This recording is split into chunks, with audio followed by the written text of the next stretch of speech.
may be seated. Thank you so much, Amanda, and good evening to everyone here. Danya, I think we forgot to introduce ourselves, so we can start with that. My name is Roma Richardson. I am from constituency 1. I've lived in St. Kitts all my life. And I'll let Danya introduce himself. My name is Danya Francis. I'm from the Republic of St. Paul's. I'm from number 6. I am the Young Labour President in number 6 and also the National Young Labour President. Welcome, everybody. Thank you, Danya. It is so exciting to be here this evening to dive deeper into the 7 pillars of our red wave of change. We are on the move, we are ready for action. Tonight, we are here to show our nation and the world that labor is ready. I think everyone has seen it, and if you had a doubt, here you'll see it even further. That'll be further cemented for you tonight. We have the action team, we have the A team, and we have the action plan. The ideas that will take our country forward in the next 5 years and beyond will only and can only come from the St. Kitts-Nevis Labour Party. Now, while the present administration has been busy failing over the last 7 years, as is more than evident, the leadership of our great party has been working all of these years to make sure that these plans that you see this evening reflect the input of a wide cross-section of our society and also reflect the change that we need going forward. Ladies and gentlemen, please put your hands together for the visionary, committed, and capable team that you see before you, that is, of course, led by Dr. Terrence Drew. And since this is a virtual event, we want to make sure that those of you online feel every opportunity to participate. So we want to see those likes going up. We want to see those loves going up. Comment, share to your friends. Let everybody know that labor is live. And those of you home as well as here, you need to clap for yourselves as well, because this manifesto is a culmination of all of your input that we've seen over the past weeks, months, and even years. So our digital manifesto is the culmination of these 7 years of listening and planning for you.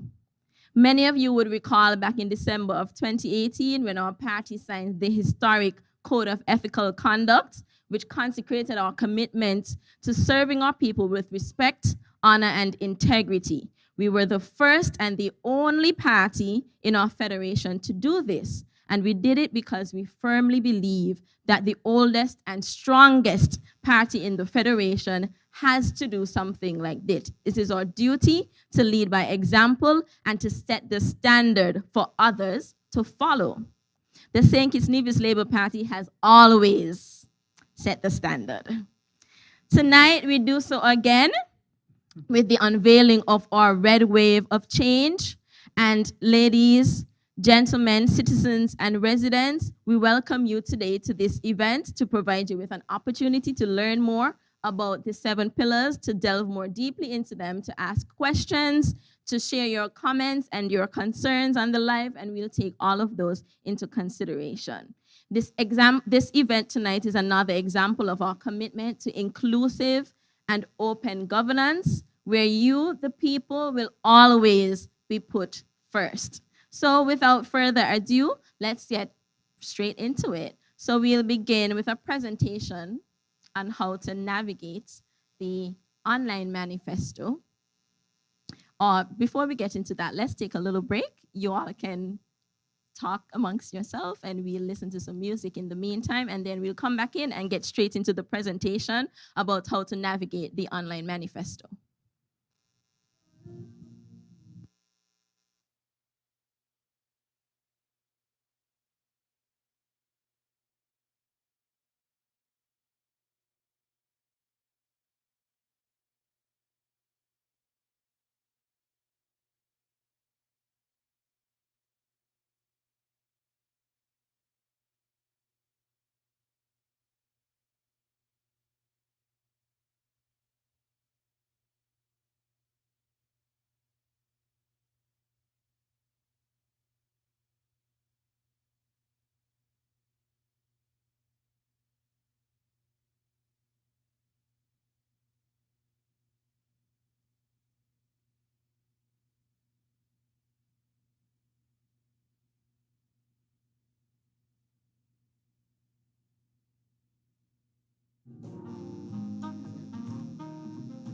We're back again. Thank you so much for your patience. We want to, before we jump into the deep dive of the manifesto, of course, to recognize our candidates here. Each person can introduce themselves. All right, I have to make sure that the mic is on. Just want to say a pleasant good evening to all, and that I'm happy that you are able to join us. I want to recognize the organizers of this event and the host, and for all the candidates who are here. But I would say this evening's exercise really is to have a presentation to you, the people of St. Kitts-Nevis, and to have a dialogue as to the roadmap towards recovery and restoration as we present the 7 pillars for positive change. And so I want to welcome all of you, and I definitely look forward to delving deeper into these 7 pillars. I'm Dr. Terrence Drew, the leader of the St. Kitts-Nevis Labour Party. Thank you. A very pleasant good evening, and I'm Jeffrey Hanley, Deputy Leader of the St. Kitts-Nevis Labour Party, and presently the representative, the parliamentary representative, and after August 5th, I will remain as the representative of constituency number 1.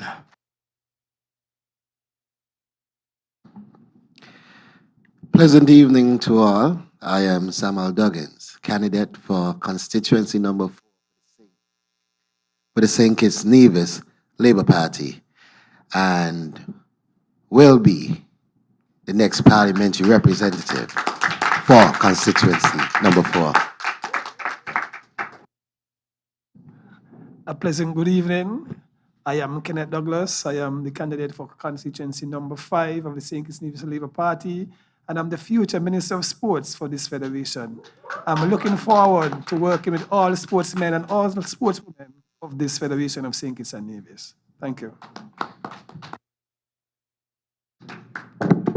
A pleasant good evening to everyone. My name is Leon Nathan Nelson, also known as David by my colleagues. I am the nominated candidate for the St. Kitts-Nevis Labour Party, St. Christopher number 7. I am the one who people will be looking for to be the next parliamentary representative for constituency number 7.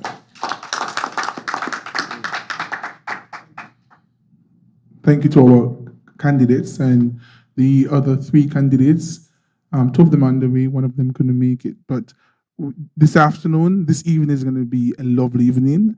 I know you all have seen the app, seen the website, seen the pillars, and right now we're going to dive into the 7 pillars. And firstly, well, for this segment, there's going to be a video presentation on each of the pillars, and then this will be followed by comments by our candidates. And for pillars 1 and 2, your jobs and economy and your healthcare, we're going to have Dr. Terrence Drew, our comrade leader, to speak on these pillars after the video presentation.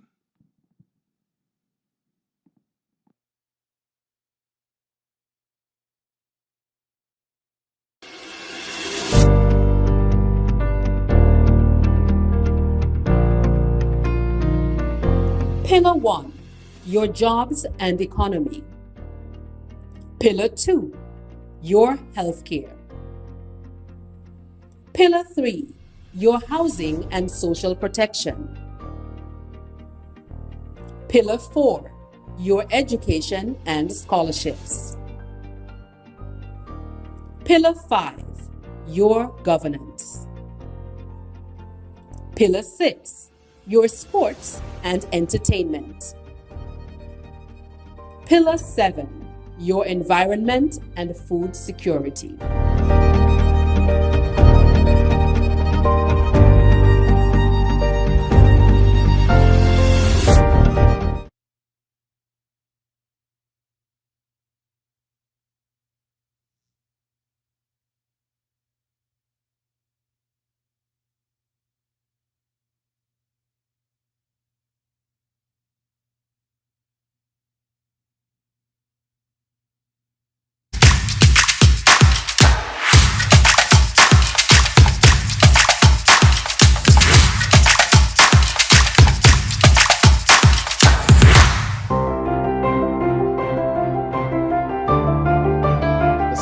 Kitts-Nevis Labour Party will recharge and revolutionize our local economy.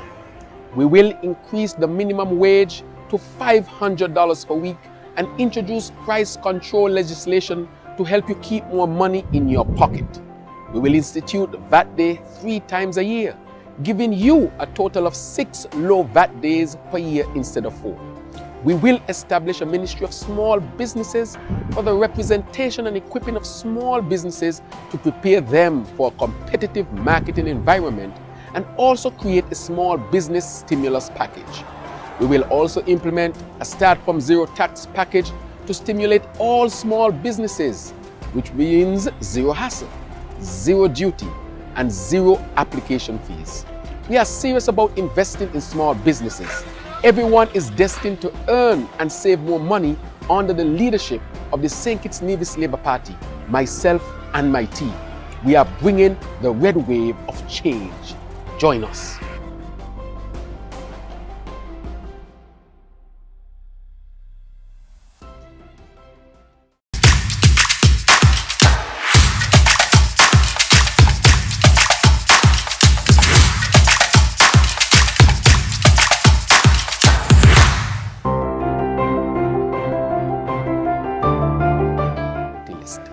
During our tenure in office, we will build a brand new hospital.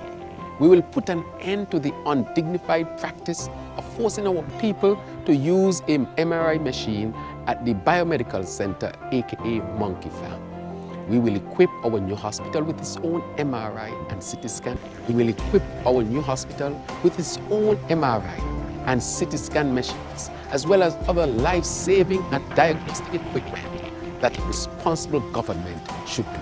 We will institute a salary increase across the board for nurses, doctors, and other medical practitioners employed by government, as well as auxiliary workers, maintenance workers, all will be compensated.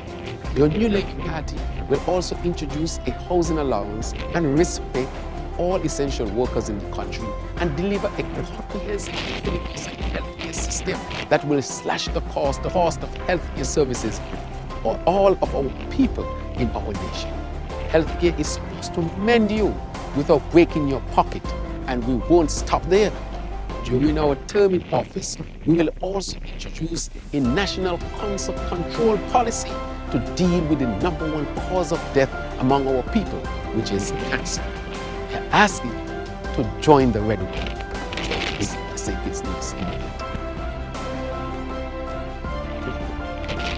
Yes, do it again.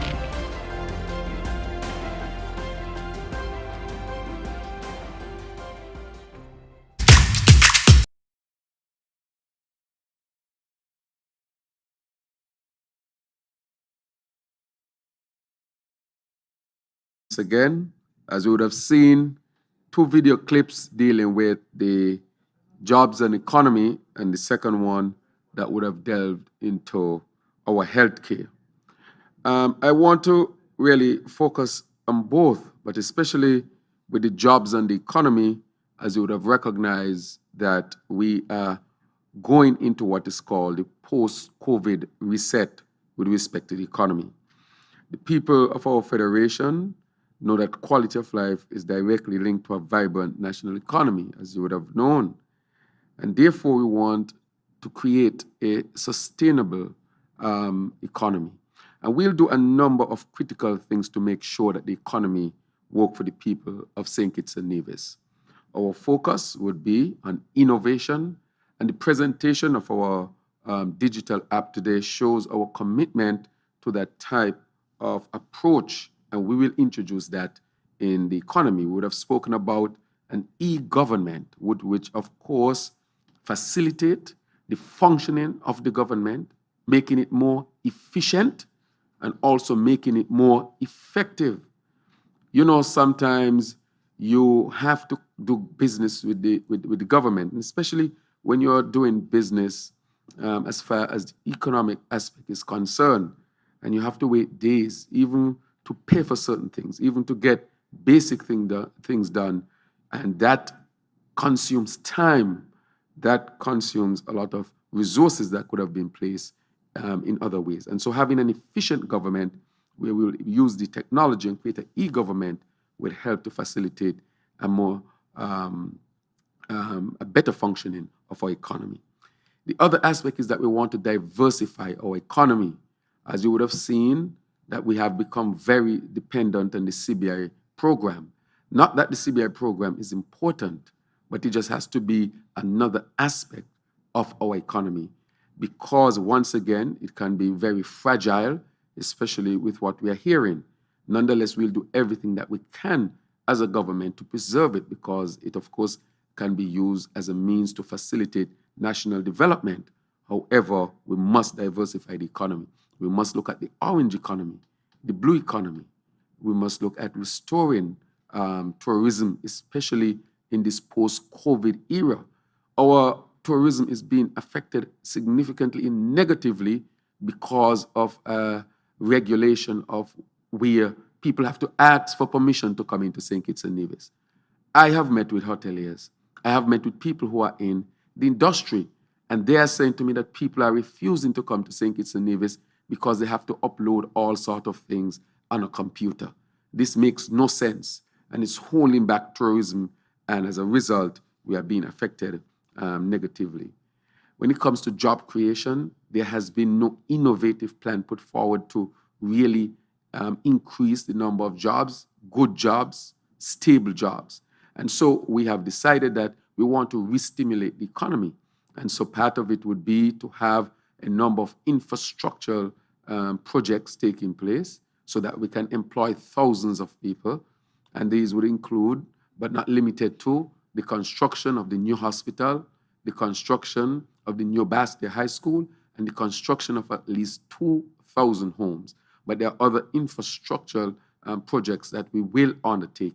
And these would help to stimulate the economy once again and get our masons back to work, our painters back to work, our carpenters, our cabinet builders, our heavy equipment operators. I can think of those operators in Connery, for example, who have not been working consistently for some time now.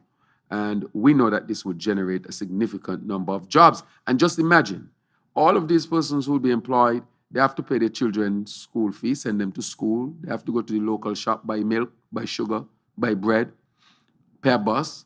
And so everybody would be affected positively by an infrastructural program like this. It is not something that is new, but it's something that will be extremely, extremely productive. And we also want to use small businesses as a means to really stimulate the economy as well, and to stabilize the economy and give people more opportunities. And so we'll create a small business ministry where persons would have the opportunity to go to a ministry, and we want to make it a one-stop shop. Those of us who are in business, and I have a business, I have a medical practice, you know that you have to go here for this, there for that. You have to get the license here, pay it down here, and you're all over town trying to get your business started.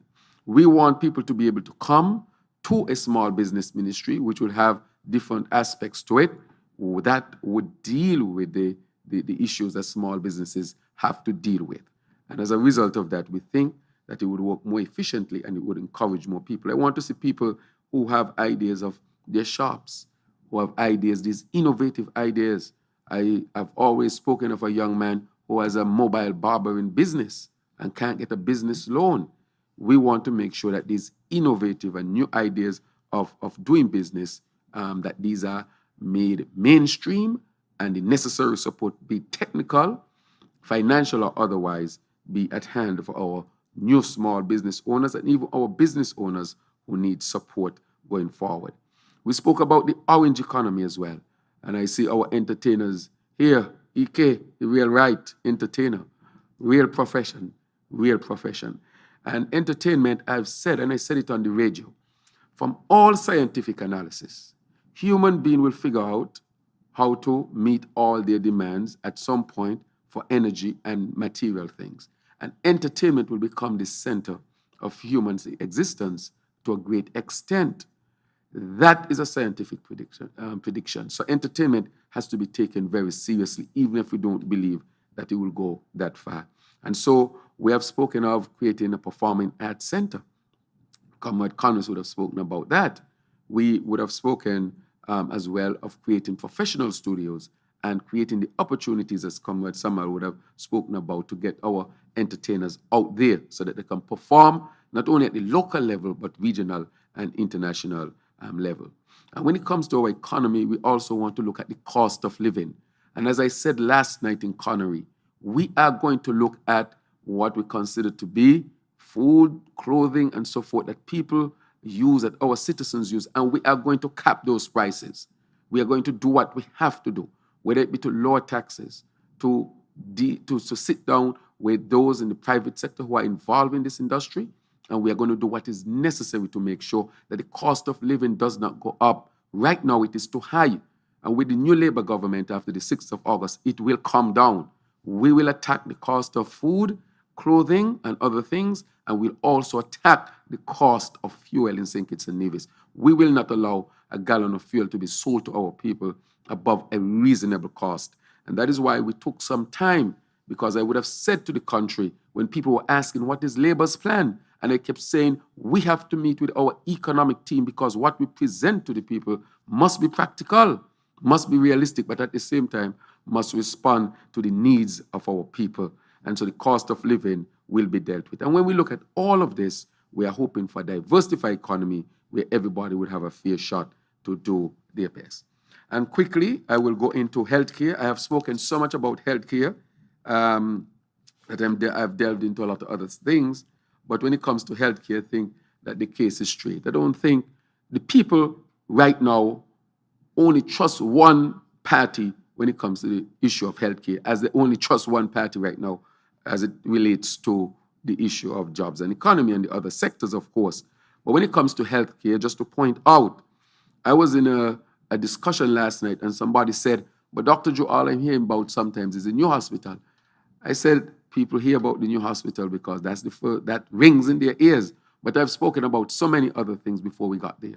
I'm sure persons can remember when I went to Germany in 2020, and I said that St. Kitts and Nevis will have the first center of sickle cell disease in the Caribbean that will cure sickle cell disease. And we will have people coming from across the Caribbean to St. Kitts to be treated. And I spoke about the Germans who would help us in setting up that sickle cell center. And so St. Kitts will become known for that.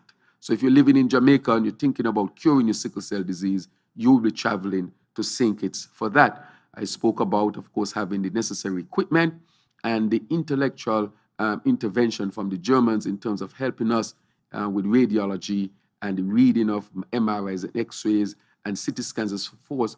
Of course, they have provided this as well to us and offered this as well from hospitals over there. And they have done so on my request and the request of my team, and they have offered it for free as a contribution to our country.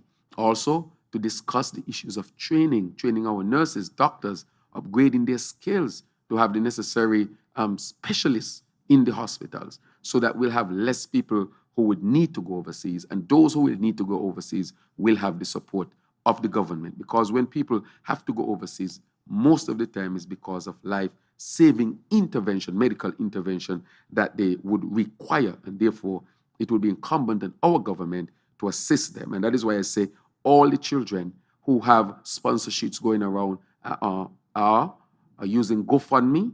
We will take up those tabs come August 7th. I think the 7th is the Monday.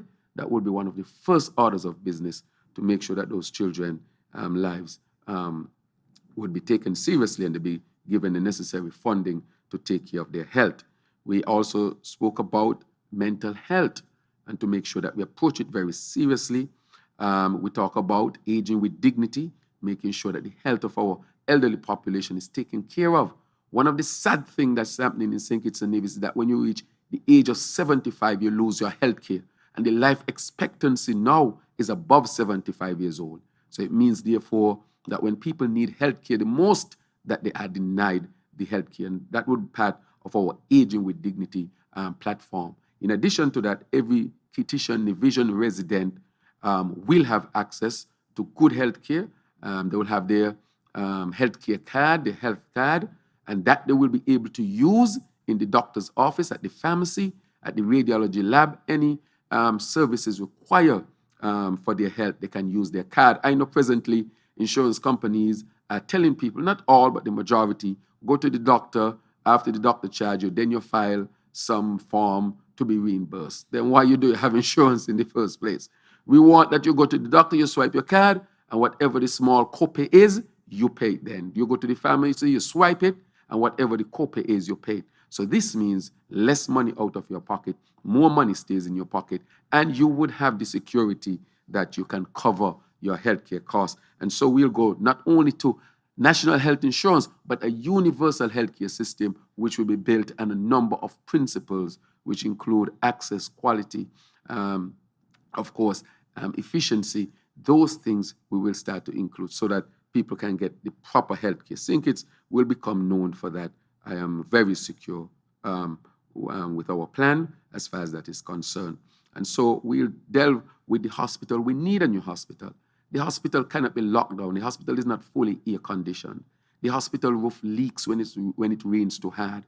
They try to patch it and patch it and patch it, and the patchwork is not working. Where there is leak, there is mold, and where there is mold, there is illness. So it means that the people are exposed. So we cannot question. I hear some people say, we don't need a new hospital. Yes, we do, because these basic infrastructural issues are not being solved. And it's because, of course, they just cannot fix it. But you should have a hospital. You should have a jail that is more modern than your hospital.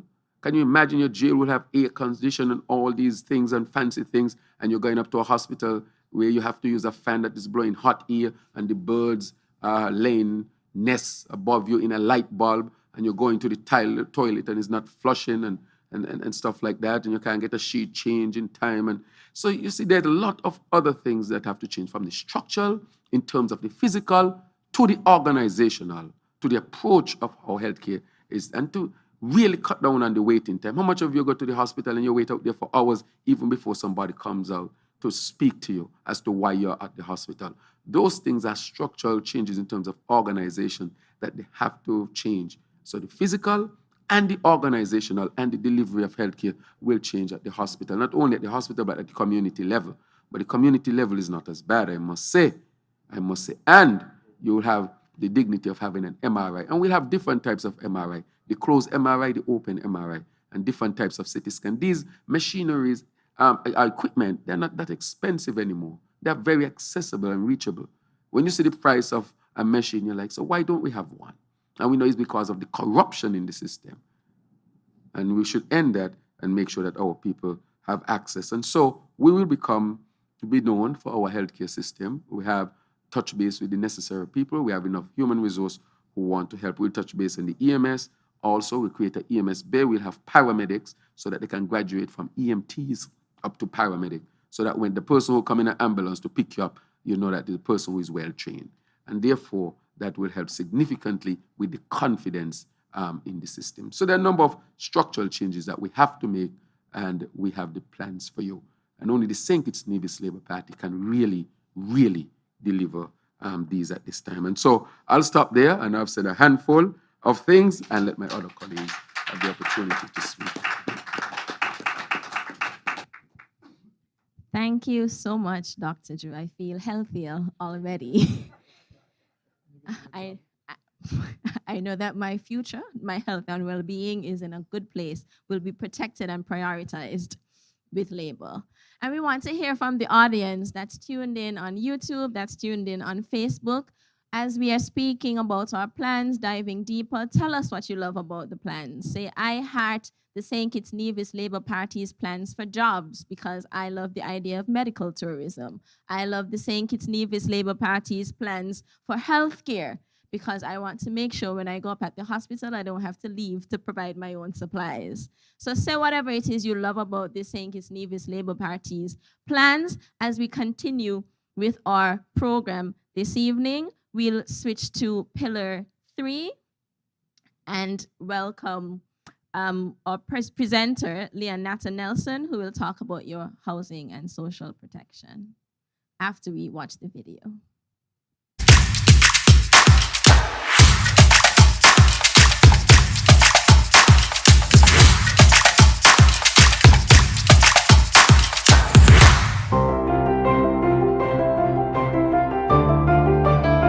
St. Kitts-Nevis Labour Party has always regarded housing as a basic human need for the protection, preservation, and empowerment of our families. Our track record of having started national housing revolutions stands unchallenged throughout the entire Caribbean region.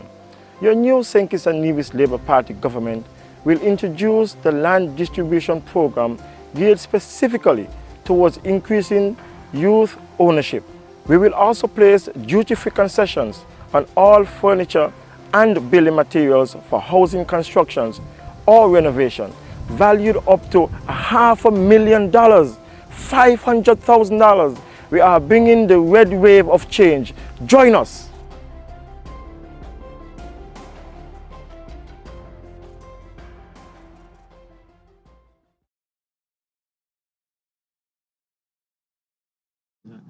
Good evening to all who is listening and viewing live, and good evening to those who are here.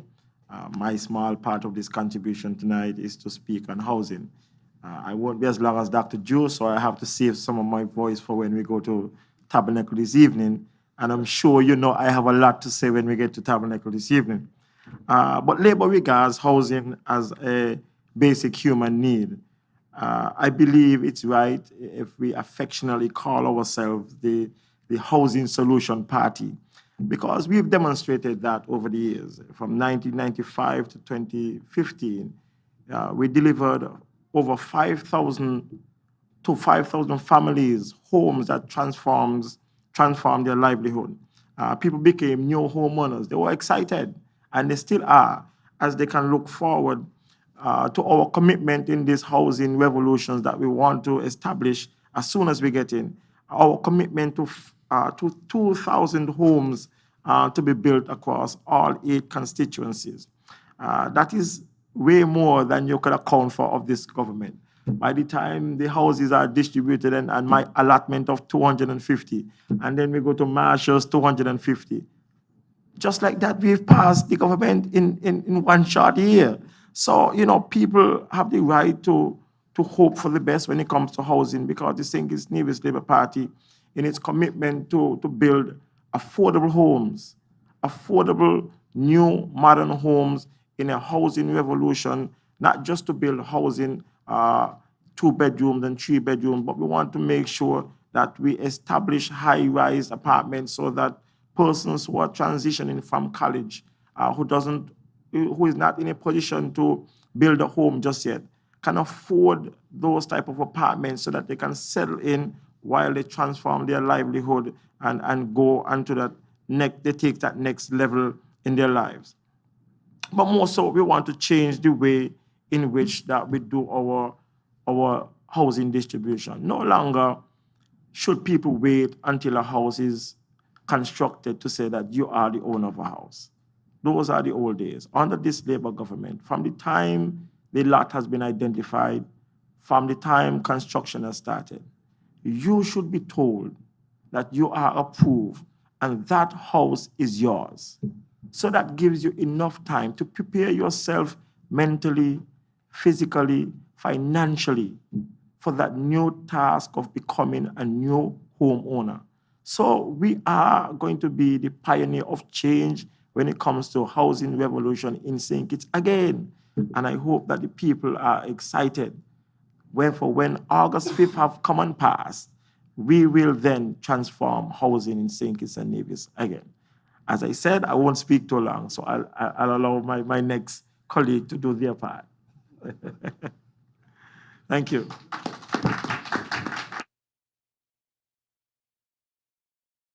Thank you, Comrade Leon Nathan Nelson. And if you're like me, when I got this link, I firstly asked myself, what's in it for me? And so when I went through these 7 pillars, I was like, let me go to housing because I want a house. I want to get a house. I want to build a house. And I think the Labour Party stands ready to assist all of us here in St. Kitts and Nevis with owning our own house. Now, online, if you love the policies on your housing, I want you again to put in the comments. I love the St. Kitts-Nevis Labour Party's policy on your housing, and the reason why do you like this this pillar, right? Share the link with your friends, your family members. Get them to listen to us and get them also to read our ideas, our plans for a better St. Kitts and Nevis. Hashtag Red Wave of Change. Hashtag Better with Labour. Hashtag Labour has the best policies. We're going to move on and we're going to go to women empowerment, and this falls under social protection. And then I know the Labour Party again stands ready to take care of everybody. And so this is something that women have been saying, have been talking about in our sessions, etc. And they're saying, I hope the Labour Party is ready to really take care of women. And so we're going to listen to Dr. Drew after the video presentation by Comrade Masha. We're going to listen to Dr. Drew on the women empowerment.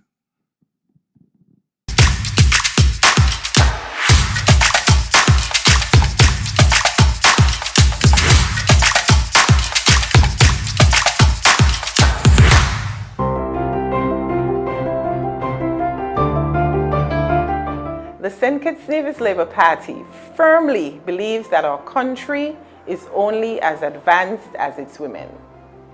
Electing a brand new Labour Party government will guarantee the improvement, empowerment, and the safety and security of our women. We will develop a sexual violence and sexual harassment legislation to tackle issues of partner violence and sexual harassment in the workplace, as well as other similar issues not covered by our country's domestic violence legislation. We will also designate 30% of all affordable housing distribution for our single mothers and young men and women under the age of 35. Your Labour Party team is ready to advance and elevate all our nation's women. We are bringing the red wave of change. Join us.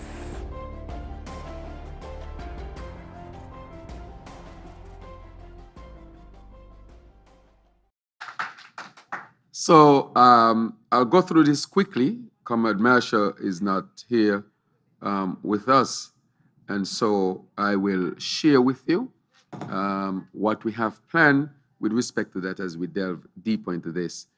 When it comes to social protection and issues dealing with gender equality and so forth, the St. Kitts-Nevis Labour Party really leads the way. We have a program which is Woman Focus that is aired on Win FM and hosted by Comrade Adelsia. And that program really is to deal with the issues that are facing women. We are committed to making sure that we do all that we have to do to eliminate any type of discrimination or bias in our system that affect women unfairly. And so I'll go through a number of critical things that we'll do when it comes to these issues and social protection. Quickly, we'll deal with the PAP program, and I want to say that we will improve the PAP. We had dealt with a number of poverty programs, really to eliminate and eradicate poverty from St. Kitts and Nevis. Our program before, of course, had a minimum payment of about $700, and it went up to $1,500. That program was, of course, to be spread across the whole population, but the program was watered down. So we'll revisit it, we'll strengthen it, and make sure that what is done will be done to really get rid of poverty. We are a high-income country with a relatively small population, and therefore, if the programs are leveled properly, we can ensure that poverty is eradicated. We'll also transform the peace program, and that program will become a program where members or persons who are on the program can have more benefits, but not only benefits, but opportunities rather, so that they can have opportunities of retraining, opportunities of forming small businesses, opportunities of continuing their education if they also wish to. So to give them opportunities to really reintegrate themselves fully into the society. They can also have opportunities in the marijuana industry. And I'm saying to our people, there's no need for us to have any fear with respect to this, because already our young people are traveling to Canada to work on marijuana plantations in Canada. And so as they travel there, they are getting ready, of course, to market this, and we should make sure that our people are also taking advantage of this. So we'll send our people to diverse places to have opportunities for skill training. We have spoken of Trinidad and Canada, but I've also spoken of Germany, Europe, so that our people can travel all over the world and gather the best training that they can have and come back to St. Kitts and Nevis. When I was in Germany and I was speaking about our people going there for training, well, I remember one of the professors saying to me, well, Dr. Drew, they may not return to St. Kitts, you know. I said, all may not return, but we'll get enough to continue national development, right? And so we are looking for opportunities for our people in diverse places. We'll make sure, and I've said it, that we will look at paternity leave to complement the maternity leave. We'll extend the maternity leave. We'll also have compassionate leave for our women so that when their children are sick, they can get time off with pay to take care of their children.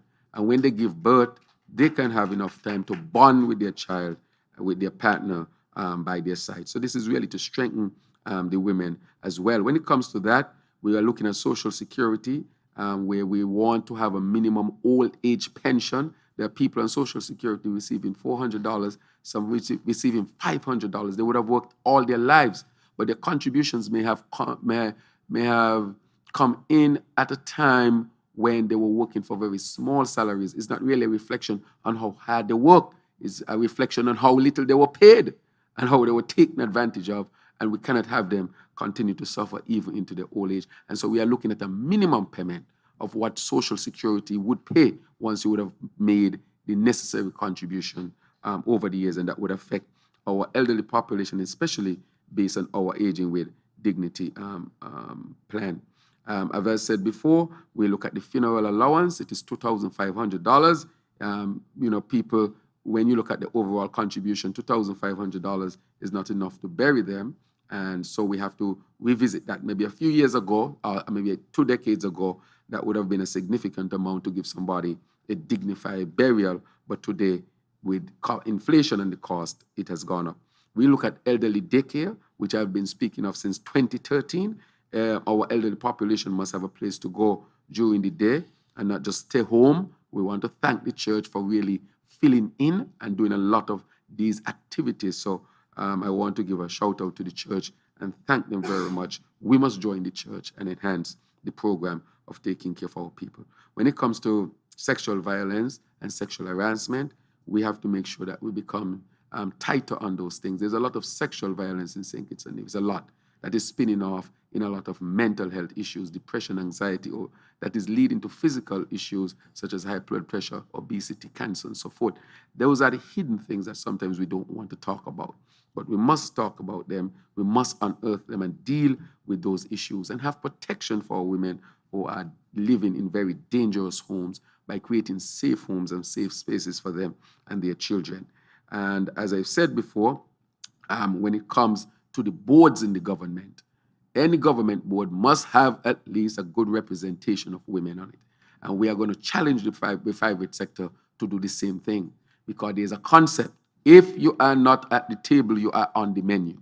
So it means if the women are not in the boardrooms to make decisions, then it means that the women are on the menu, which means they will be discriminated against, marginalized, and therefore we will make the necessary changes in the government and we'll challenge the private sector to do the same.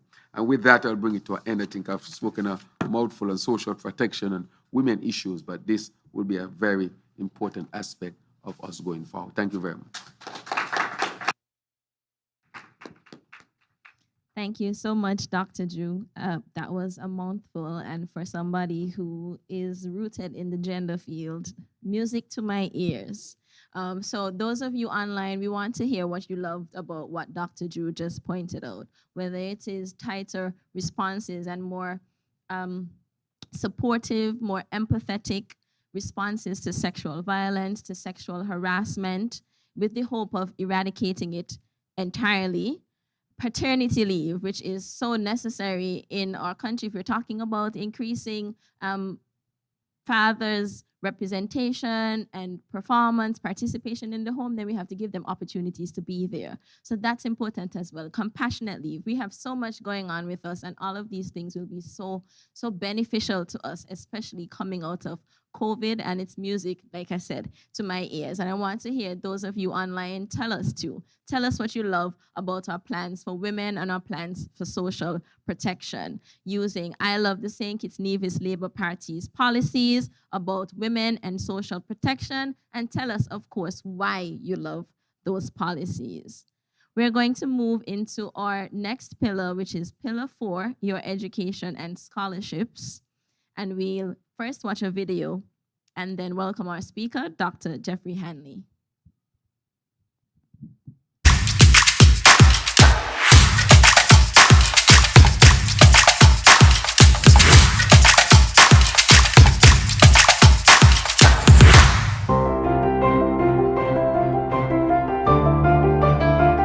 The St. Kitts-Nevis Labour Party is the only political party that fought for education rights for all the people in St. Kitts and Nevis. Every single major development in education over the past 30 years is the product and living proof of the visionary work and unselfish dedication of the St. Kitts-Nevis Labour Party. During our next term in office, we will build a brand new Bastia High School at the school's original site. Your brand new Labour government will increase salaries for trained teachers, principals and deputies, and digitalize work prep for our teachers. We will provide $25,000 grant to every student wishing to pursue undergraduate studies or graduate studies in areas immediately relevant to national development. We will increase the number of state scholarships available for university education, professional development and vocational training, and apprenticeships. Your Labour Party government will also develop a graduate refinance program that will pay $15,000 towards every single student loan at any financial institution in the country. We are bringing the red wave of change. Join us.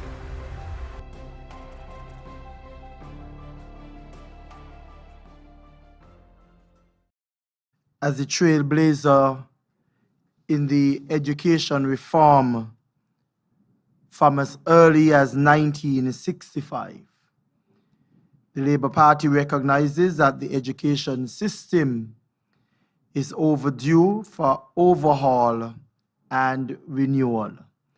And I am very excited to be a part of the team that will be doing that. We will restore opportunities for all by investing in high-quality education and training at all levels, or preschool, primary school, secondary, and tertiary. As you would have listened and seen, there are quite a number of things that we intend to do. So what I will do at this time would add to what might not have been said. Something that is dear to my heart, I will ensure that the Labour administration build a center for special education and autism spectrum services, provide tablets for preschool and primary school children. And I said this afternoon on the radio, we are not going to be leaving out our private preschools with our initiative. It is our intention to facilitate education and training of specialist teachers and professionals in speech, language, pathology, occupational therapy, dyslexia, and other learning deficiency areas, which is really now lacking in our system. Of course, we are going to establish a dedicated unit to provide regular preventative maintenance of all public school facilities. In other words, we'll ensure that there is a maintenance department within the Ministry of Education, which is different to public works. We will, of course, reintroduce the one-to-one laptop and the REACH programs for our students. We're going to move drastically to modify the fee system presently employed at the Clarence Fitzroy Bryant College. We don't want from September any student with the qualifications to go to our CFBC college can't go because their parent can't afford. We are going to ensure that they're not left out. Of course, we are going to enhance the school meals program to include a breakfast option for disadvantaged children in our schools. And I have said it, and we are going to ensure that it happens within our first term, transform the CFBC into the accredited tertiary level education institution, and that is bringing all of our programs to a bachelor's degree.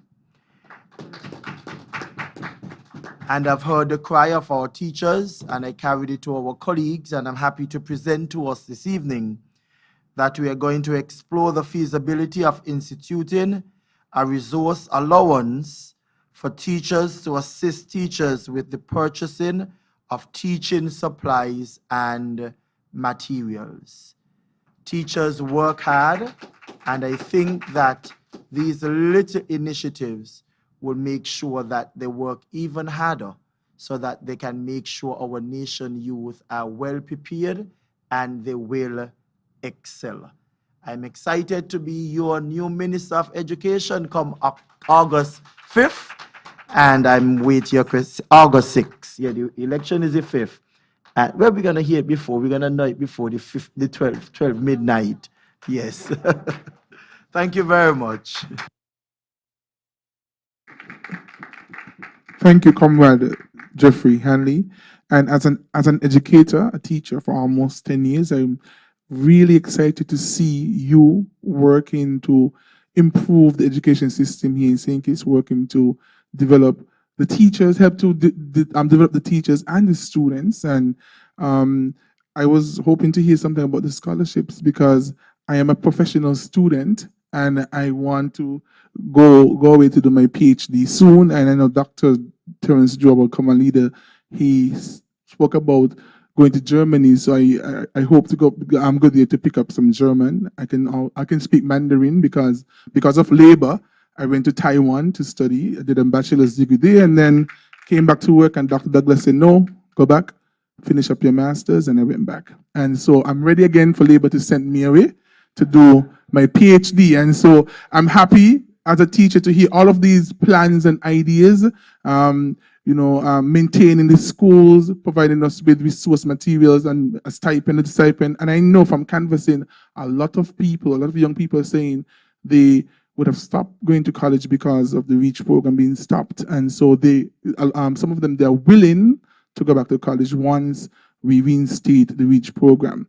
And again, if you're like me and you loved this pillar, your education and scholarships, just on the live right, I love the St. Kitts-Nevis Labour Party's policies on education. I want to see all my teachers on the live now saying, teachers for Jeffrey.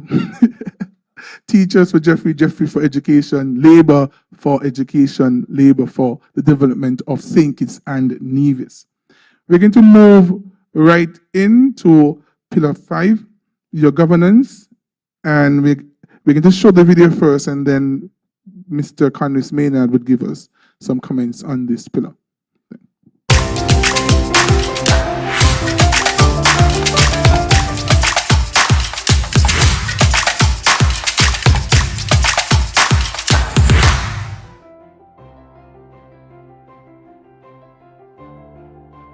Corruption will die, and good governance shall live and thrive with a new St. Kitts-Nevis Labour Party government leading our nation. Upon our election to office, within the first 6 months, we will bring anti-corruption legislation to the Parliament. We will properly activate the long-neglected Freedom of Information Act and the Integrity in Public Life Act to ensure that you, the people, are fully empowered to prevent shady and corrupt persons in society from ever again holding our country and our freedoms hostage. As your brand new Labour Party government, we will be committed to ensuring that never again will our country be dragged to such shameful depths, socially, morally, and ethically. We are bringing the red wave of change. Join us.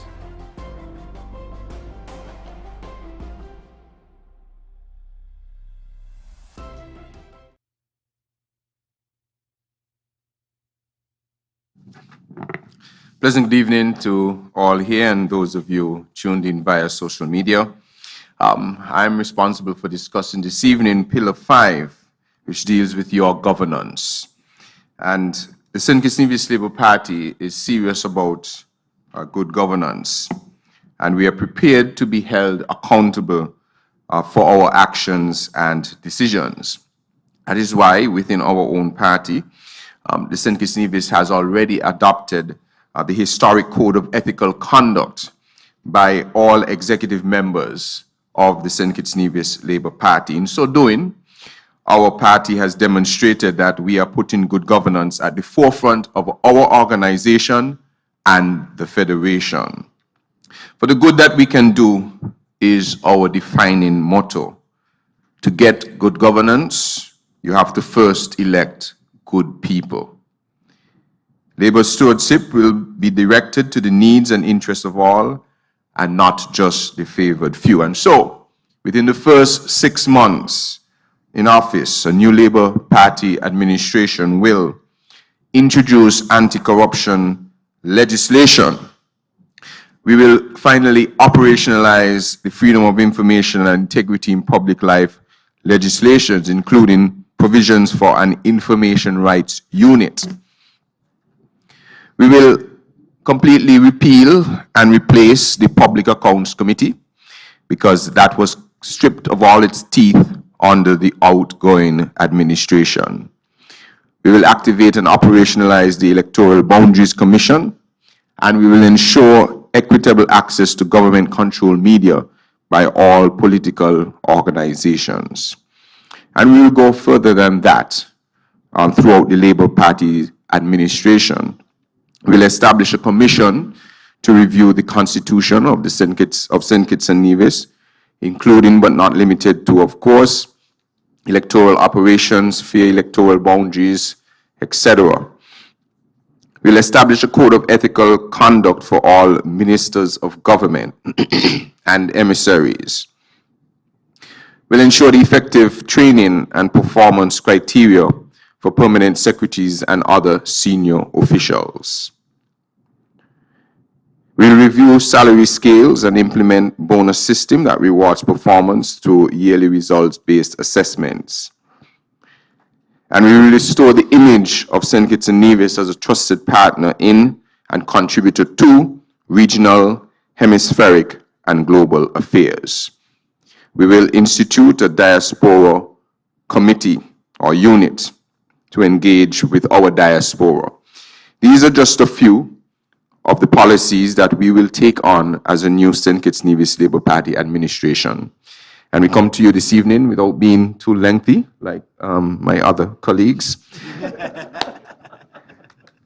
and present to you some of the information regarding our pillar for good governance. Thank you.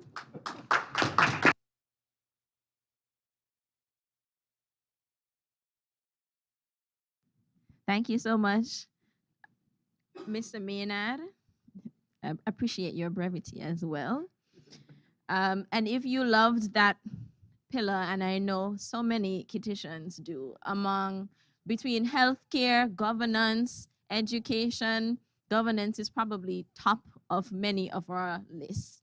And so that is absolutely something that needs to be addressed, and I'm so happy to hear that it will be addressed in the first 6 months. Going into other things that have to be addressed, I am excited to introduce our video by Dr. Denzel Douglas that will address the post-COVID reset. So we aren't past COVID yet, but we do need to learn how to get to deal with it, how to get to recover from it mentally, financially, emotionally, infrastructurally, governmentally, and so on. So let's look forward to this video on the post-COVID reset.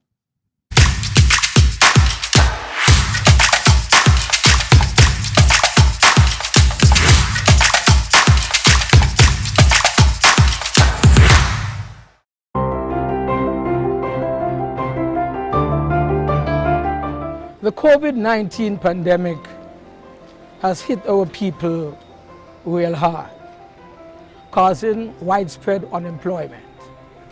And so the St. Kitts-Nevis Labour Party will leave no one behind and no stone unturned once elected to be the government of St. Kitts and Nevis.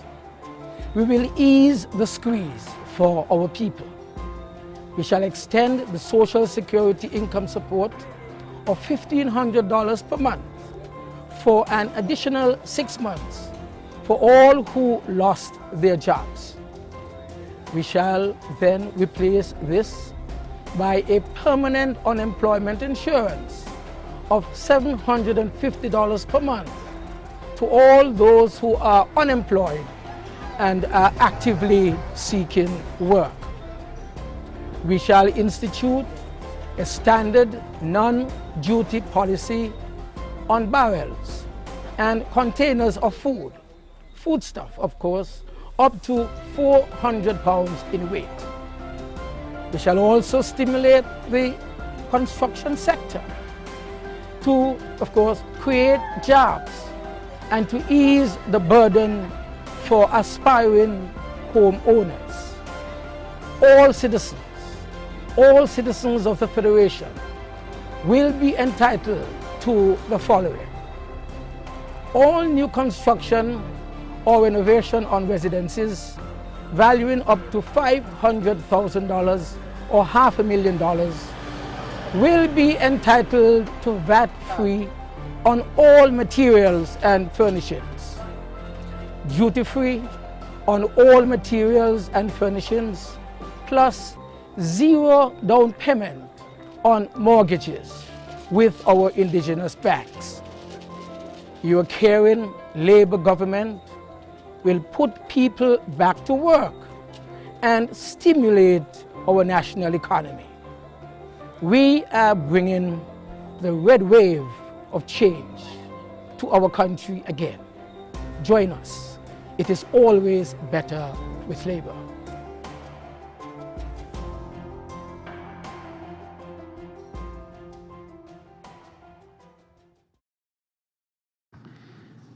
It's always better with Labour. And so I want to emphasize that over the last 2 years, since March of 2020, when the COVID pandemic, the COVID-19 coronavirus penetrated our shores, our country and the world have had to face some real unprecedented difficulties and challenges. The fallout from the pandemic has caused many of our people to be significantly affected, to the effect that many of them have lost their jobs and some have been without work for more than now 2 years. Our hospitality sector was severely impacted, you would recall. Several of our factories were closed, which of course have continued to worsen many of them and their situations. The Harris administration, I want to add, sat idly by as many were thrown into poverty, not just poverty in fact, but extreme poverty. Therefore, the first order of business for a new government will be to secure the safety and livelihood of our people. All around the world, the experts and our economists are saying that the COVID-19 induced recession and its impact on trade, oil prices, will be with us for some time. And at least they're expecting that this would be until the end of 2023, sorry. And so as a responsible and caring government, the St. Kitts-Nevis Labour Party will ensure that the necessary interventions are made in order to provide assistance so as many people as possible who are struggling, real struggling, especially the poor and the vulnerable, would have some assistance. We pledge, therefore, to commit the necessary resources for the highest quality management of this health and economic crisis that has confounded us. So what will then a new Labour administration specifically do? With regard to our students in particular, many of whom have been displaced, we submit today that there will be a reduction in the student loan interest rates at our development bank from some 9.5% to 5%. We will also provide debt relief in order to ease the burden of student loans under a new youth raising and higher education program. With regard to our workers' rights and their protection, we submit tonight that we will provide a gratuitous payment to all workers who were dismissed for not taking a COVID-19 vaccine. We will raise the national minimum wage to EC $500 per week, an additional $140 per week.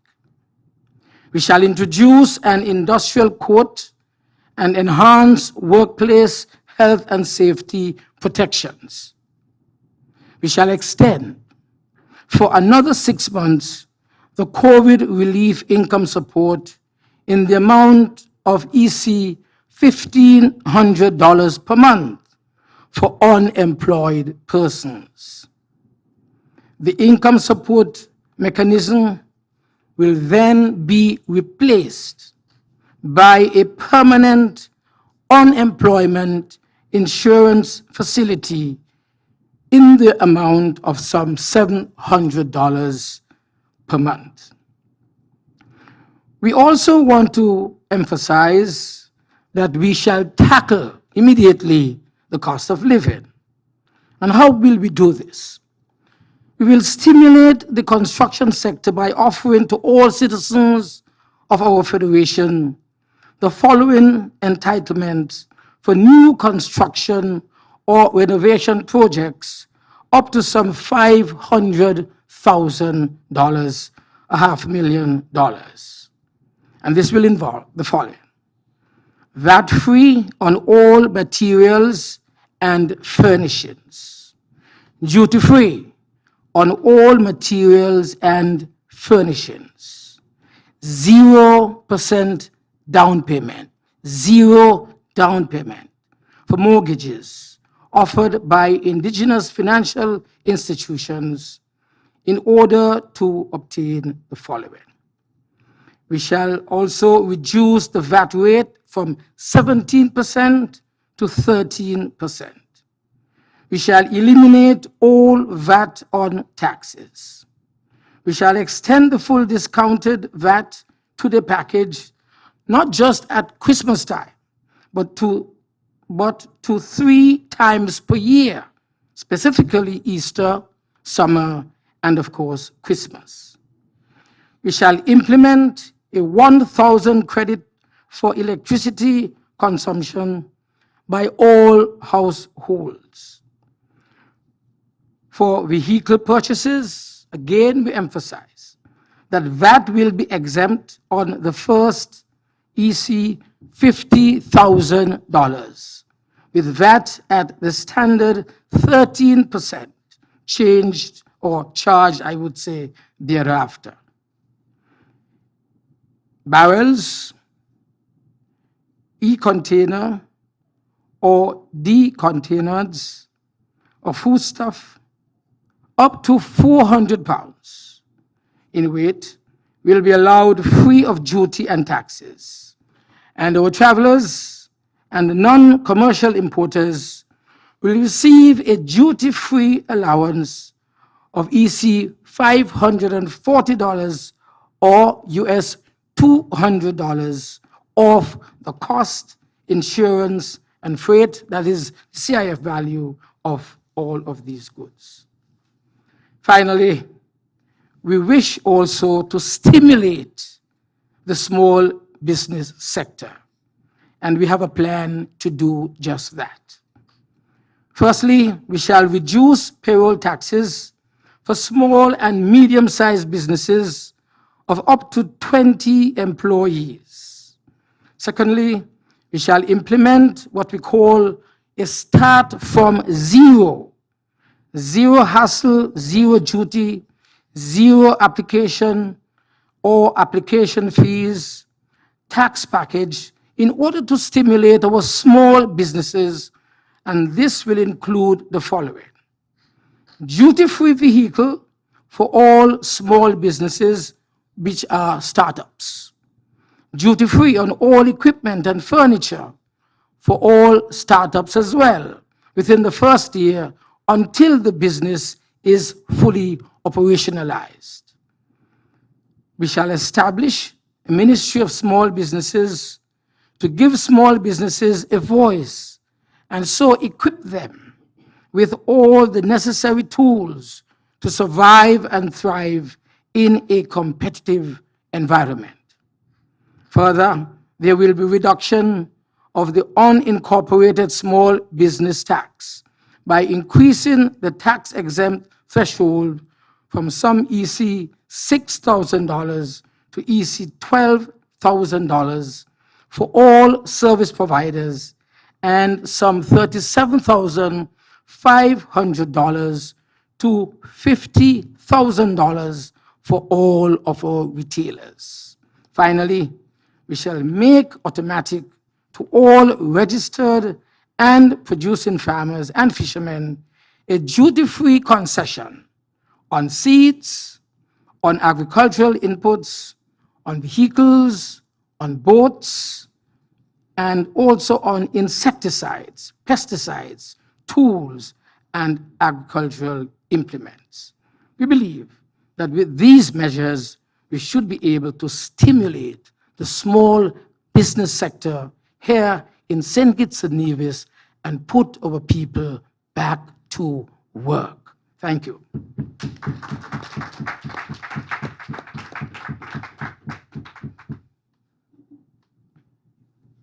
Thank you so much, Dr. Douglas, for going into that post-COVID reset and Labour's plans for taking us through this still very difficult time.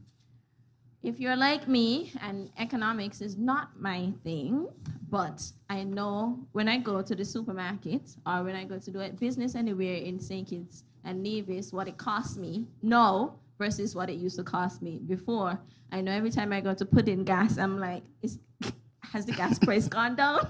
Yet I do that every day, and when gas used to last me for the whole week, now I'm there twice a week to put in gas.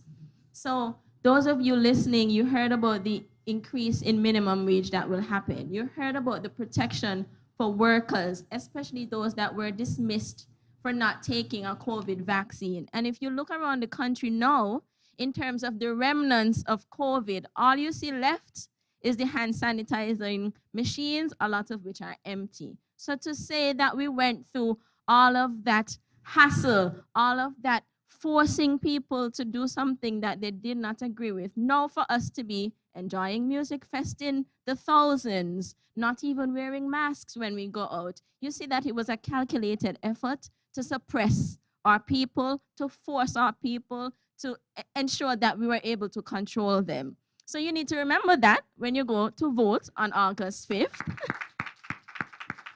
You need to remember what it was like for you who were dismissed from this place or that place because you decided to stand up for your own rights and decided that you should not have to take something that is now, people are saying, in the past. You heard about the COVID income support and the unemployment funds. Up until now, I'm sure we know a lot of people who were dismissed or who lost their jobs during COVID and have not received a cent from the government. That's not something the Labour Party plans to do, plans to continue with ever, right? And those of you, and the reason that I trust Labour to take us to this post-COVID time is because those of you who remember 2008, which was the global economic crisis, I don't have any memory of that. And that's because in St. Kitts and Nevis, we were so protected and insulated from it because of the plans of the Labour government then. So if it's one group of people I know will take me through this COVID time, it is the St. Kitts-Nevis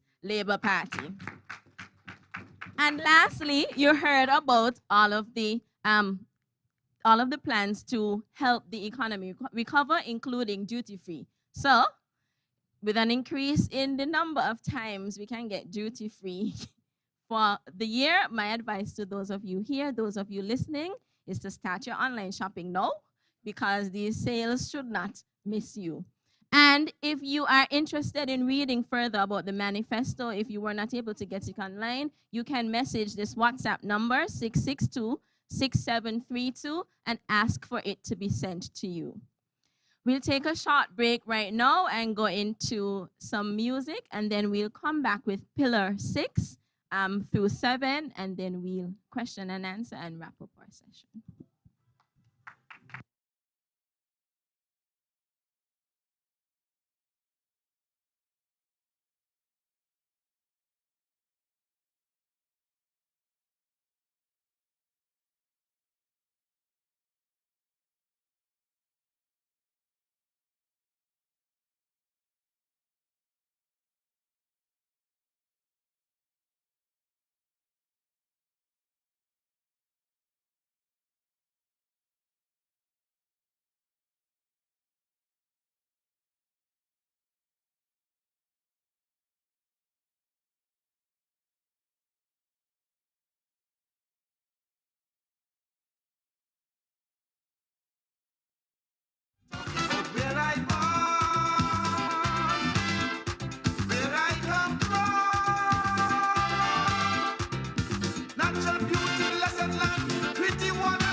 And we are back.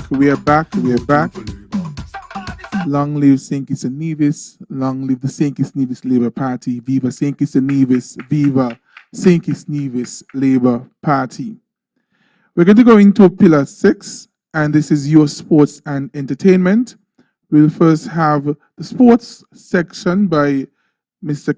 Kenny Douglas, and then we're going to have the entertainment section by Mr. Samuel Duggins. I know a lot of you are eager to hear of the plans, especially for entertainment, as some of us feel, well, I say us because I sing karaoke, some of us feel have felt neglected, and so we're happy that the St. Kitts-Nevis Labour Party is hoping or giving us plans for the development of the entertainment industry in St. Kitts and Nevis. We're first going to have sports by Kenny Douglas and then entertainment by Samuel Duggins.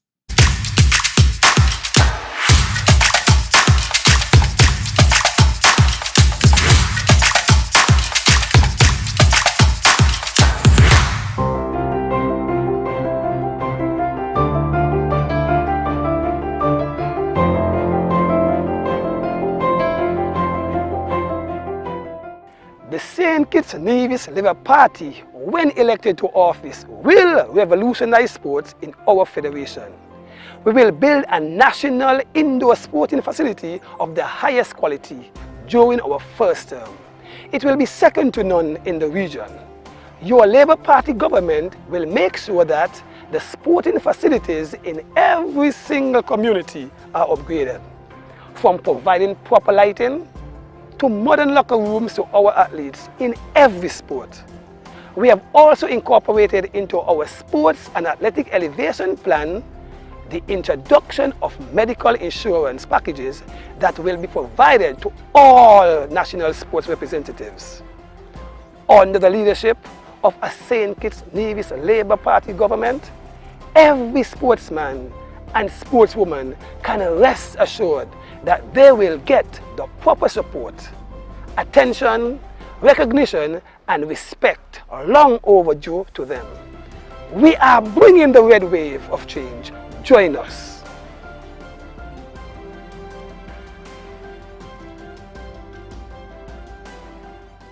A pleasant good evening to one and all. Pleasant good evening. I am so happy to be here speaking on Pillar 6, that is sports. And you know that is my field. And as Conwis Maynard sang, come and tell, and I'm here to tell you about sports this evening.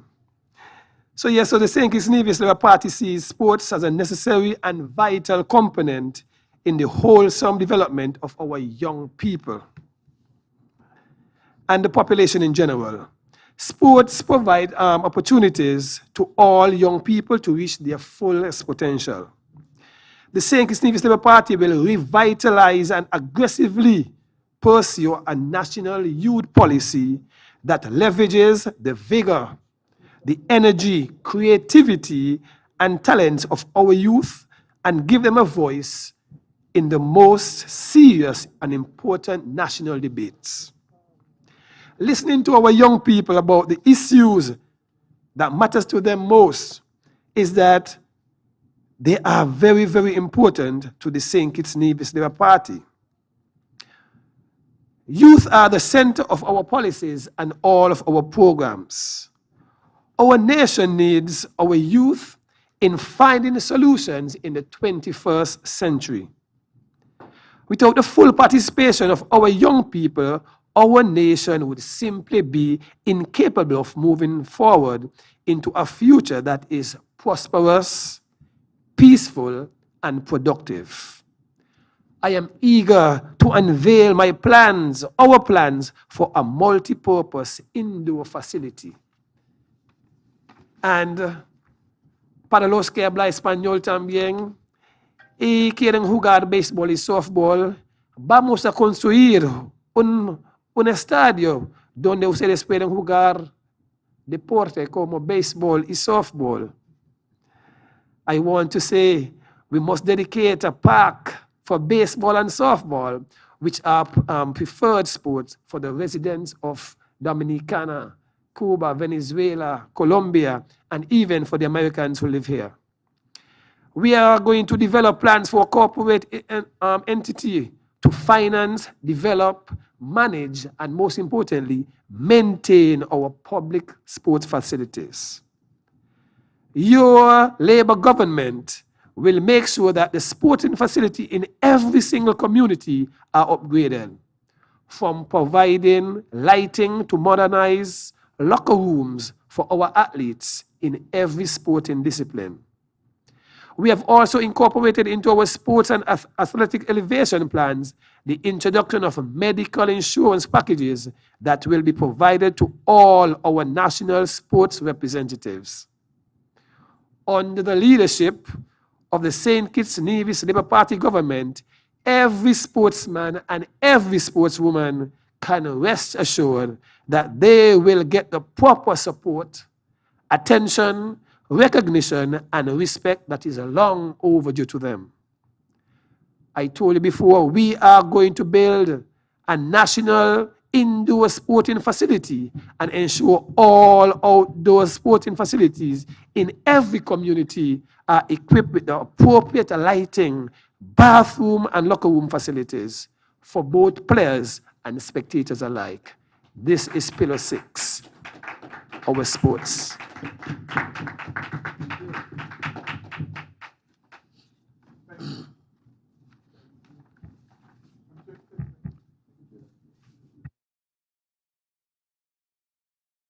Thank you, Mr. Douglas. And for you, the sportsmen and women of and the enthusiasts for sports, I hope you're listening to the plans by the St. Kitts-Nevis Labour Party. Please vote for the St. Kitts-Nevis Labour Party if you really want to see the development of sports in our Federation of St. Kitts and Nevis. It's only with the St. Kitts-Nevis Labour Party you will see such empowerment, especially for our young people. And so I implore you, please vote for the St. Kitts-Nevis Labour Party. We'll go straight into the entertainment part of the pillar.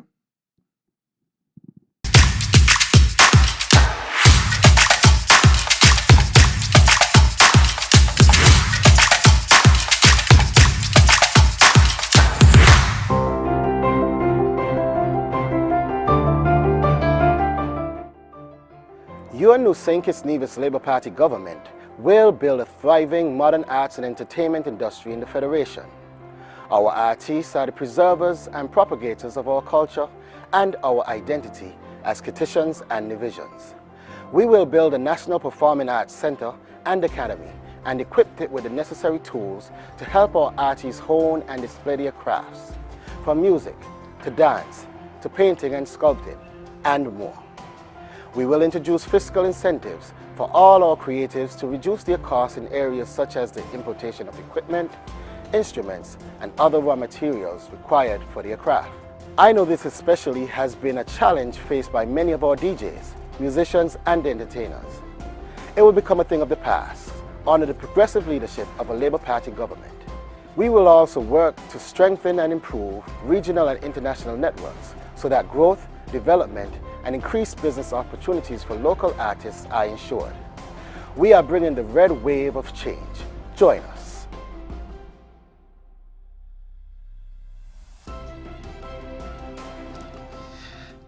Pleasant evening again to all listening, viewing, and in attendance. Now, entertainment is something that is dear to me and indeed dear to the St. Kitts-Nevis Labour Party, and we stand ready to transform the entire sector of entertainment and the entire orange economy. Now, we know that we have the talent on island. We do have the talent here. When we look at our musicians and our performers, when we look at our painters and artists, and when we look at even our sculptors, when you look at people like Vaughn and even our very own Ike, we know that the talent exists on island. But where the challenges are is that they have not been fully encouraged or developed to reach their full potential. And that is why we are saying here and now that your new St. Kitts-Nevis Labour administration will be ready and prepared to build a national performing arts center and academy for our artists to have a home. Yes, indeed. Our entertainers and artists will now have their home with a national performing arts center and academy. And we are also saying that for our entertainers and artists to reach their full potential, they must have the right fiscal incentives to do so. So no longer will EK have to import equipment and machinery for his craft and then have to rebuy them to get them out of customs. we are saying that we are instituting a zero duty on all tools of trade for our people in the orange economy. Empowerment at its best. One other thing that I would like to touch on, as I want to be very brief, is to touch on strengthening our regional international networks. Because like I said, we do have talent on island. Why can't Highlight get to Africa? Why can't Infamous tour America? Why can't our artists see and perform all around the world? It is possible, and it will be possible with a new St. Kitts-Nevis Labor administration. Because we have seen our artists perform on the music festival neck and neck with the best in the world. And some nights you can't even tell who is who. So why can't we have that internationally? And I am saying here and now that again, your St. Kitts-Nevis Labour Party stands ready and prepared to bring this to life for the people in the orange economy. So, as I close, I want to say again to all of you out there listening, viewing, and in attendance, that your new St. Kitts-Nevis Labour Party administration stands ready, firm and prepared to stand and deliver for all in the orange economy. And we know how to do it well. We have been doing it, and we are saying it will be done. Thank you.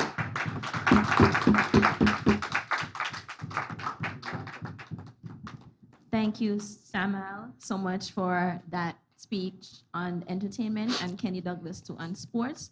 We're going to move into our next pillar, which is environment and food security. And the first video will focus on renewable energy.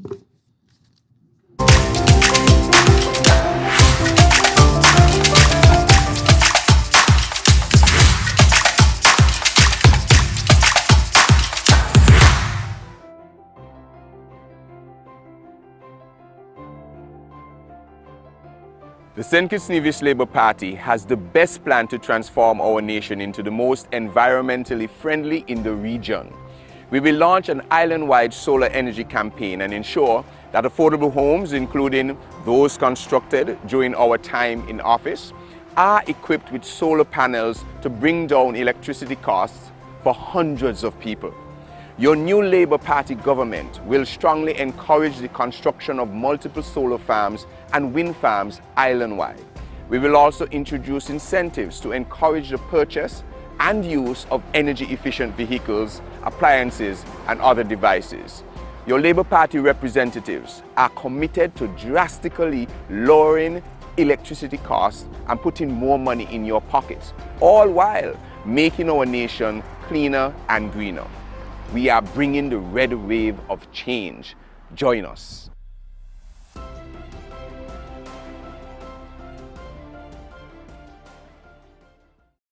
Greetings once again. Pillar 7, your environment and food security. The Labour Party will undoubtedly build a climate resilient, socially inclusive green economy and the blue economy consistent with regional and global sustainable development goals. We will have policies and programs which will promote appropriate stewardship of the land and ocean environments for current and future generations. There will be stringent controls of solid and liquid waste, derelict property, noise and light pollution, smoke and toxic chemical emissions and releases. We will also begin the work to move the Federation to a plastic-free society. Labour will restore its landmark 2011 National Energy Policy. It envisioned for the Federation greener buildings, clean vehicles, and exploration and use of solar, geothermal, wind, and biomass resources. A new Labour administration will do some of the following: reaffirm all watershed areas and aquifers as protected areas. Unveil a new plan to restore 24/7 water supply for all of St. Kitts and Nevis. Provide incentives to increase food production by local farmers and fishers and attract sustainable projects in agro-industry, manufacturing, and services. Introduce incentives to encourage the purchase and use of energy-efficient vehicles, appliances, and other devices. Introduce a buyback tariff, where a direct cash rebate will be provided to households which invest in renewable energy for excess energy sold to the grid. Improve water security through better well networks and catchment infrastructure and water supply management. Designate, develop, and maintain community green spaces and parkets for land preservation. Facilitate the installation of solar panels and water storage tanks by all households through various incentives, and require for all affordable homes constructed by the National Housing Corporation to be fitted with same. We want to introduce legislation to encourage the separation of household wastes. We want to regulate the import, distribution, sale, and use of imports of single-use plastics. Require energy suppliers to implement feed-in tariff schemes for the owners of renewable energy systems. Promote eco-friendly resort development and encourage the establishment of an eco-hotel rating system. And of course, we want to enhance public education programs about water conservation and protection of water services. Those listening, the St. Kitts-Nevis Labour Party is serious about protecting our environment, about making us energy independent, and making us a food secure nation. Thank you very much.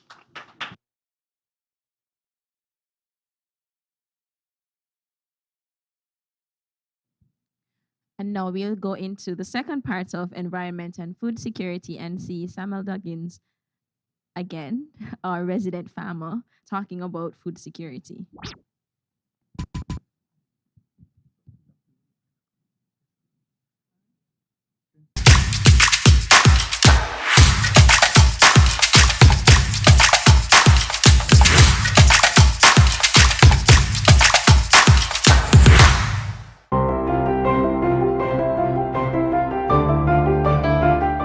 Food security is an issue that the St. Kitts-Nevis Labour Party is giving top priority. Every government must be able to feed its nation. And once we're elected, your Labour Party government will ensure that our farmers and fisherfolk are well supported by revamping, upgrading, and modernizing the entire Ministry of Agriculture. In our first 6 months in office, your Labour Party government will present the country with a plan to restore and maintain water supply 24 hours a day, 7 days a week. No more water rationing. We will also ensure that farms have proper access to water. We will provide our farmers and fisherfolks with incentives such as fertilizers for their crops and medications for their animals to assist them on our drive to increase national food production. And we will seek to attract and develop sustainable agro-industry projects, new manufacturing services, and much, much more. We are bringing the red wave of change. Join us.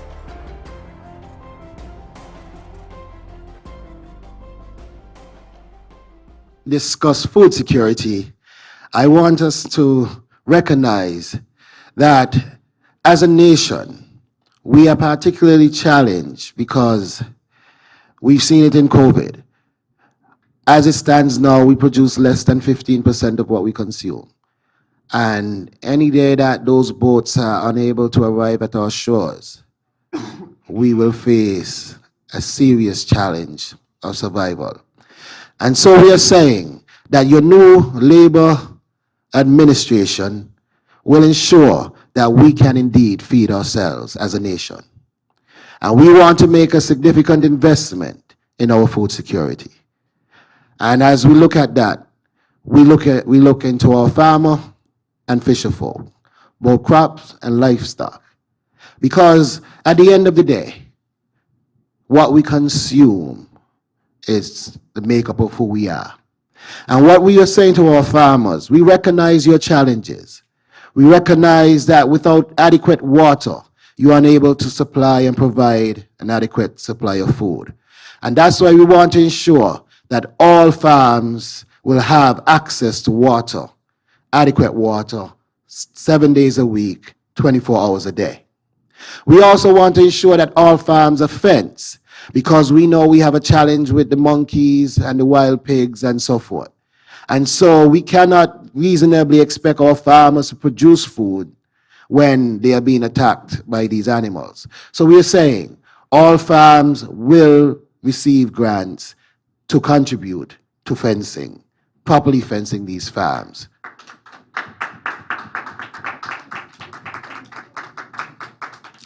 We also want to ensure that our farmers have access to the up-to-date techniques and technology. And that's why we want to encourage, and we will stand behind training our farmers in the new techniques, hydroponics, aquaponics. And we want to also provide the right tools and equipment. And so we will be providing shade houses across the country so that our farmers could grow in protected agricultural conditions. And this will not only increase the quality of food, but also increase the quantity of food. And we know that our farmers, they do have this skill, but they just need that added incentive, that added support. And we are standing ready to provide that added support and incentive to our farmers. We also want to ensure that our farmers have access, especially our livestock farmers, to animals. Because what is happening is that you find that there's a lot of inbreeding within the animals in the agriculture sector, and that reduces the quality, the size of the animals. And we are saying to our pig farmers, we will be bringing in the right breeds of pigs so that you can improve the quality of your production and the quantity of your production. To our small ruminant farmers, we will ensure that we enhance that program and ensure that our goat, our sheep, and the like will be of the top quality, top weight, because we want you to get your bang for your buck. And we are going to expand the entire livestock program, not just for food, but we want to also capitalize on the market that is expanding in the US for exotic fish and birds. Because for too long, we have not really looked into this. And they fly all the way to Japan for these things when we're right here at their shores. So we are saying we want to open access and new opportunities to our farmers. And this Labor administration stands ready and prepared to do just that for our farmers. We also want to develop that communication and that relationship with our supermarkets, hotels, on island and regionally, so that our farmers know that when they produce their food, there's a ready market available to sell all of it. Because a lot of times our farmers want to produce, but they're scared that there may not be a ready market for all the production. And I understand that if you work hard for 3 months and you don't have any way of selling that produce, it could be demoralizing. And that is why we are ensuring that all the supermarkets on the island, all the hotels on the island will have a proper relationship with our farmers so that what is produced on island has a direct market ready to go, ready for sale, just as it is produced. And we want to establish that regionally as well.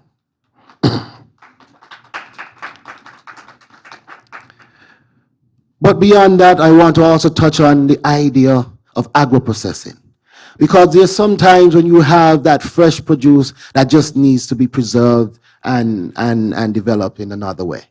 So our agro-processors, we will look to enhance different areas of agro-processing and ensure that our farmers and our cottage industry personnel will be ready to take advantage of this. So the flowers, so we could produce flour, jams, jellies, seasoning.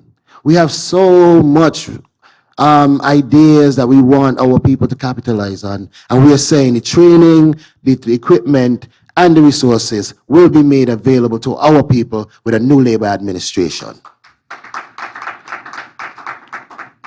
And finally, we are saying that agriculture should not be a boring thing. Agriculture is supposed to be live, lively, and sexy. And we are saying that our markets around this country will be transformed and redesigned to be active spaces, cultural spaces. So it's not just about food, but it would be a total display of our food, culture, and our people. And that we can display that for our enjoyment and for the enjoyment of persons visiting our shores.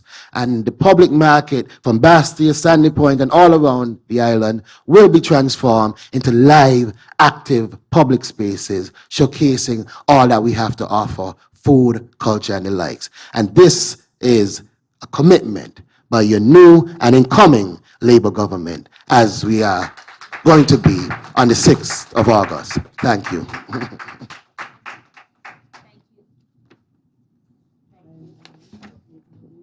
Thank you so much, Samuel, Kenny, for both of your presentations. We got more than what we needed to hear tonight, and Conway, sorry, for your presentations. We got more than what we needed to hear tonight, and we'll switch straight to our comrade leader to give closing remarks. All right, I want to thank our moderators tonight, the organizers, and to our valued listeners, both present physically and those through social media, and to those who provided the technical support. I want to say to all of our candidates tonight that what we have done as a team has been well received and well appreciated. I think, and I must say I know, that our team has been presented to our people. Not only do we look good, but I think what is even better is that we present substance.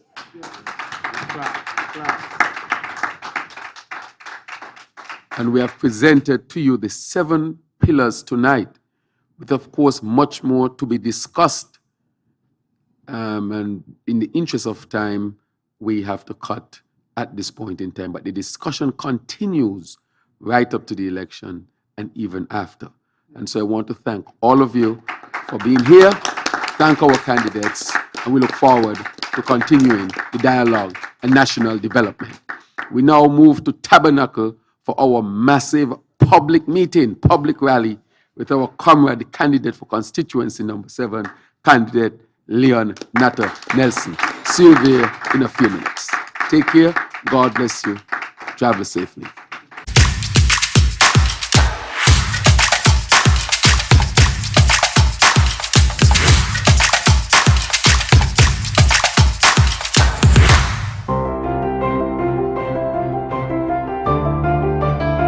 St. Kitts-Nevis Labour Party has a track record in stellar leadership that is unrivaled in our federation. The St. Kitts-Nevis Labour Party has been blazing paths to progress for decades, both locally and regionally. As I prepare to lead our powerhouse of a party to victory at the polls, I am deeply humbled to be able to stand atop the shoulders of the giants who came before me. As the new leader of the St. Kitts-Nevis Labour Party, I am proud to say that I have learned from the best, having been provided with the strongest examples of integrity, fairness, and visionary leadership. Each step I take on the people's behalf, I take with the utmost care, attention, and compassion. As the leader of this party and the next Prime Minister of St. Kitts and Nevis, you, the people I endeavor to lead, are of utmost importance to me. I pledge to be the change I wish to see in my country. I pledge to be a fierce, protective advocate for the people. I pledge to uphold the law and respect the Constitution of St. Kitts and Nevis at all times. I pledge to always be guided by the voice of the people. I pledge never to forget that I am the people's servant. I am so very proud to lead a dedicated and experienced team of servant leaders who will work with me in cabinet to bring stability, integrity, rule of law, and social justice back to our country. The world is watching, and together, my team and I will ensure that our great federation is brought to #1 again, and that no man, woman, or child is left behind or are excluded from our national prosperity agenda. Join with the St. Kitts-Nevis Labour Party, and together we will usher in a new day and a better way for our beautiful and beloved country. We are bringing the red wave of change. Join us.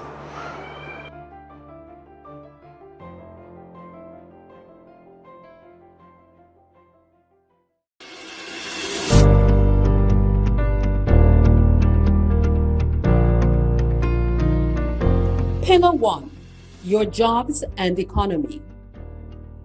Pillar 2, your healthcare. Pillar 3, your housing and social protection. Pillar 4, your education and scholarships. Pillar 5, your governance. Pillar 6, your sports and entertainment. Pillar 7, your environment and food security.